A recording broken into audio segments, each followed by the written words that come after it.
আলহামদুলিল্লাহ, এই মাহে রমাদানের দ্বিতীয় সপ্তাহে আমরা মাঝখানে চলে এসেছি।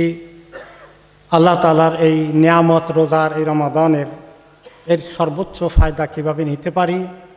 রোজা দুটো দিক আছে। একটা দিক হলো আমাদের খাওয়া দাওয়া, পান করা, আর একটি শারীরিক বিষয় থেকে দূরে থাকা। এই তিনটা মূল কাজ করলেই, বিরত থাকলেই রোজা হয়ে যায়। এটা হলো রোজার শারীরিক দিক। কিন্তু রোজার একটা রুহানি দিক আছে, আভ্যন্তরীণ দিক আছে, যেটা আসল জিনিস। সেটা গুনাহ খাতা থেকে কেউ যদি দূরে না থাকে, এমন হাদিসে এসেছে যে এই ব্যক্তি মিথ্যা কথা বলা, মিথ্যা কাজ করা, হারাম কাজ করা, এগুলোর থেকে দূরে থাকে না, আল্লাহর কি দরকার আছে এই বেচারা খামাখা খাবার আর পানীয় গ্রহণ করবে না, ক্ষুধায় কষ্ট পাবে। শুধু ক্ষুধায় কষ্ট দেওয়া তো তার আল্লাহর উদ্দেশ্য নয়। তাহলে শারীরিক দিকটা আমাদেরকে উপকার করবে, তার আসল জিনিসটা যেটা রুহানি দিক, আভ্যন্তরীণ দিক, সেটা পাওয়ার জন্য। এবং এই প্রত্যেকটি ইবাদতেরই একটা বাহ্যিক দিক আছে, একটা আভ্যন্তরীণ দিক আছে। শুধু রোজার ক্ষেত্রে নয়, নামাজের ক্ষেত্রে রুকু সেজদা উঠা বসা এগুলো আমরা করছি, এগুলো নামাজের শারীরিক দিক, এগুলো ফিজিক্যাল অ্যাসপেক্ট। কিন্তু ওইখানেই তো আসল জিনিস না। এগুলো লাগবে, এগুলো জরুরি। আসল হচ্ছে যে আল্লাহ তাআলাকে কীভাবে স্মরণ করছি, আল্লাহ তাআলার সঙ্গে আমাদের সম্পর্ক কী পরিমাণ হয়ে গেল, ইখলাস কেমন আছে, এই জিনিসটা তো আসল। কেউ যদি শুধুমাত্র আমি মনোযোগ নাই, খালি উঠা বসা করে রুকু সেজদা করে যাচ্ছে, এই নামাজ আর আল্লাহ তাআলার কাছে প্রত্যেকটি জিকির, তাসবিহ এবং আমলের ক্ষেত্রে নিজেকে আল্লাহর কাছে সুপর্দ করা, অর্থ বোঝা, মনকে মনের ভিতরে সেই খাসিয়া নিয়ে আসা, এগুলো নিয়েই তো আসল ইবাদত। ঠিক রোজার ক্ষেত্রেও তাই। সারাদিন উপোস থাকলে ফিকহের ভাষায় রোজা হয়ে যাবে, কিন্তু এর সওয়াব যেটা পাওয়ার কথা, এর ফায়দা যেটা পাওয়ার কথা, যদি অন্য গুনাহ থেকে দূরে না থাকি, বিশেষ করে জবানের গুনাহ যেটা খুব সহজেই আমরা করে ফেলি, আল্লাহ মাফ করুন, তাহলে তো আমাদের রোজার আসল উদ্দেশ্য তো তাকওয়া অর্জন, যেটা আল্লাহ কিন্তু তাত্তাকুন আল্লাহ তাআলা বলেছেন। শুধু না খেয়ে থাকলেই তাকওয়া হয় না। তাকওয়া হবে সব গুনাহ খাতা থেকে বিরত থাকলে, নিজের চোখ, মুখ, হাত সব কিছুকে গুনাহ খাতা থেকে দূরে রাখা। এইগুলো হচ্ছে রোজার আসল দিকটা। শারীরিক দিকটা যেমন জরুরি, তার চেয়ে এগুলো আরও বেশি জরুরি। তো এই রোজা হলো আসল রোজা। সেই রোজার সব আল্লাহ তাআলা দান করবেন। আর সেটাই হচ্ছে তাকওয়া, এবং সেটাই হচ্ছে মানুষকে আল্লাহ তাআলার যে উদ্দেশ্য, প্রত্যেকটি ইবাদতের যে আসল উদ্দেশ্য থাকে, আমাদেরকে আল্লাহর কাছে নিয়ে আসার, গুনাহ খাতা থেকে দূরে সরিয়ে নিয়ে আসার, সেই জিনিসটা ওইভাবেই আমাদের অর্জন হবে। আর যদি আমরা শুধুমাত্র খাওয়া পড়ার ভিতরে সীমাবদ্ধ রাখি, যে খাই না, পান করি না, শারীরিক রোজা হয়ে গেল, কিন্তু অন্য গুনাহ খাতায় লিপ্ত আছে, চোখের গুনাহ হয়ে যাচ্ছে, মুখের গুনাহ হয়ে যাচ্ছে, তাহলে তো আমরা আসল ফায়দা পেলাম না, আমাদের রোজা আল্লাহর কাছে কবুল হবে না। এই জন্য কোনো কোনো সালফে সালিহিন বলেছেন যে খুব সহজ রোজা হচ্ছে খানা পিনা না করে রোজা রাখা। এটা খুব সহজ। গল্প করতে বসলে, আড্ডার আসরে বসলে, তখন কথাবার্তা বলার ক্ষেত্রে কন্ট্রোল করা এটা অনেক কঠিন কাজ। কারো প্রসঙ্গে আলোচনা হচ্ছে, গীবত চর্চা শুরু হয়ে গেছে, সেখানে আমি আসি, ওইখানে নিজেকে ঠিক রাখা, জবানকে বন্ধ রাখার কাজটা বড় পরীক্ষা, ওখানে আমরা ফেল করে ফেলি।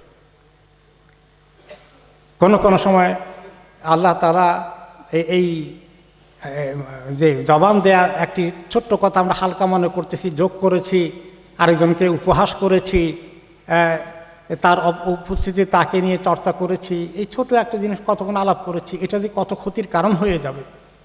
হাদিসে এসেছে, সালফে সালেহিন বলেছেন যে ছোট্ট কথা অনেক সময় মানুষকে আল্লাহর কাছে অনেক উপরে উঠেই নিয়ে যায়, অনেক শান বাড়িয়ে দেয়। একটি ছোট্ট কথাও মানুষকে এত নিচে নেমিয়ে দিয়ে যায়, জাহান্নামের অতল তলে নিক্ষিপ্ত হয়ে যায় শুধু কথার কারণে। এই জন্য তিনি একদিন জিহ্বা বের করে ধরে দেখালেন যে এই কী করো তোমরা, কুফ আলাইকা হাজা, যে মুআয রাদিয়াল্লাহু আনহুকে বললেন যে তুমি তোমার জবানকে এমনি করে ধরে রাখো, কম ব্যবহার করো। তো বললে যে আমরা কত কথাই বলি, সব কথার কি হিসাব দেওয়া লাগবে? তিনি বললেন যে তোমার মা তোমাকে হারিয়ে ফেলুক। অধিকাংশ মানুষ জাহান্নামে নিক্ষিপ্ত হবে শুধু জিহ্বার কারণে।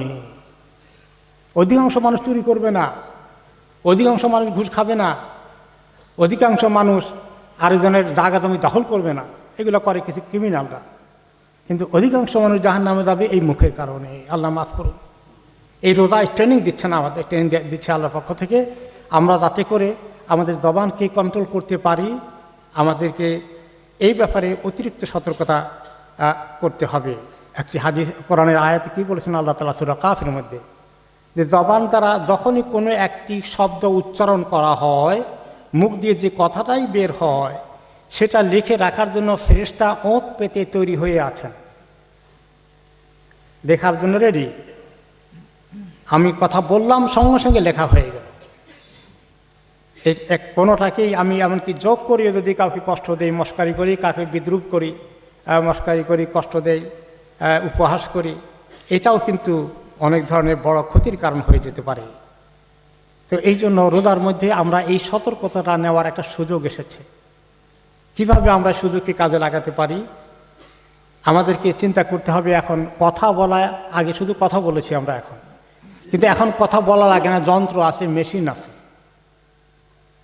মোবাইল ফোন আছে, হোয়াটসঅ্যাপ কল আছে, বিভিন্ন গ্রুপে আমরা আছি। এই একটা কথা ছেড়ে দিলাম, এটা আবার কত হাজার হাজার লোকের কাছে চলে গেল। একজনের ব্যাপারে কি একটা খারাপ মন্তব্য, নেগেটিভ মন্তব্য করে ছেড়ে দিলাম, কত লোক এটা কাছে পৌঁছে গেল। তো এই যে কথাটা এখন শুধু কথায় সীমাবদ্ধ নয়, এটা এখন এই ভাষা অন্যভাবে প্রকাশ করা যায় টেকনোলজির মাধ্যমে। এটাও ওই গুনাহ করাটাকে আরও বেশি রাস্তা খুলে দিয়েছে, সহজ করে দিয়েছে। আগে আপনি কথা বললে উপস্থিত যারা সামনে আসে তাকে বলতেন, ফোন করলে একজনকে বলতেন, এখন আপনি খালি হোয়াটসঅ্যাপে ছেড়ে দিবেন, হাজার হাজার লাখো লাখো লোকের কাছে চলে যাবে সোশ্যাল মিডিয়ায়। তাহলে এই যে কাজগুলো করা, এই কাজগুলো মানুষের জন্য, তার রোজার জন্য যে কত ক্ষতি হবে, কিয়ামতের দিন আমরা আশা করে বসে আছি এই রোজা আমাদেরকে গুনাহ মাফ করে দিবে, রোজা আমাদেরকে জান্নাত দরজা খুলে দেবে, রায়্যান খুলে দেবে। কিন্তু রোজা কি ঠিক মতো হলো? তাহলে আমাদের পেটের রোজা আল্লাহ দিলে হচ্ছে, পেটের সহযোগী পেটের রোজা ঠিক মতো আমরা করছি, কিন্তু মুখের রোজা করতে হবে, চোখের রোজা করতে হবে, কানের রোজাও করতে হবে।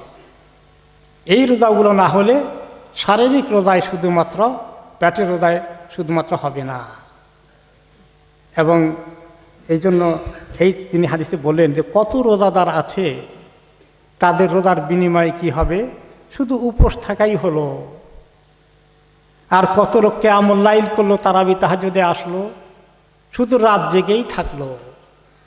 কারণ রোজার মধ্যে তার ওই যে আদবগুলো রক্ষা করার কথা, গুনাহ থেকে দূরে থাকার কথা, জবানকে হেফাজতের কথা, চোখের হেফাজতের কথা, এগুলো করলো না।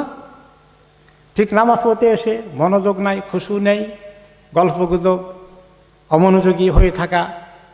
তো এই যে অবস্থা, এই শারীরিক কষ্ট হচ্ছে আমাদের, অথচ আমরা এই রোজার এত বড় নিয়ামতকে মিস করে ফেলব। কিভাবে সেটা আমরা নিশ্চিত করতে পারি? আমাদেরকে সিদ্ধান্ত নিতে হবে যে আমি সর্বনাশ করছি। আপনার যদি কিছু টাকা পয়সা থাকে, আপনি টাকা পয়সাগুলো খালি নষ্ট করে ফেলেন, এখানে সেখানে ফেলে দেন, আপনাকে লোকেরা পাগল ছাড়া তো কিছু বলবে না। তা আমাদের বড় সম্পদ আখিরাতের জাদ, যে পুঁজি নিয়ে আল্লাহর সঙ্গে দেখা করব, এই সম্পদগুলো, আমলগুলোকে আমরা বরবাদ করে দিচ্ছি আমাদের অঙ্গ প্রত্যঙ্গের দুর্ব্যবহারের কারণে, মিসইউজের কারণে। বিশেষ করে জবান, তাকে তালা দিয়ে রাখা। আবু বকর রাদিয়াল্লাহু আনহু বলেছেন যে জিহ্বা এমন একটি যন্ত্র, এটাকে যত বন্ধ করে রাখা যায় তত সেফ, যত খোলা হয় তত ক্ষতি। আল্লাহ রাব্বুল আলামিন আমাদেরকে বুঝার তৌফিক দান করুন, যেন আমরা আমাদের এই যে কয়টা দিন সামনে আছে, যে কয়টা মিস করে ফেলেছি, সেগুলো আল্লাহ মাফ করে দিন। সামনের থেকে আমরা জবানকে কিভাবে সংযত করতে পারি, একে অপরকে গল্প শুরু করে দিলে মনে করাই দিতে হবে, না রোজার দিন বেশি কথা দরকার নাই, চলো কোরআন শরীফ পড়ি, এত আড্ডা দরকার নেই। ইফতারের পরে, তারাবির পরে অনেকে বসে অনেকক্ষণ সময় কাটিয়ে ফেলেন গল্প করতে করতে। এই মাস কি নেয়ামতের মাস, কোরআন সামনে আসে, হ্যাঁ, দোয়া তওবা ইস্তিগফারের দিকে আমরা যাব। আল্লাহ তাআলা যেন আমাদেরকে তৌফিক দান করেন।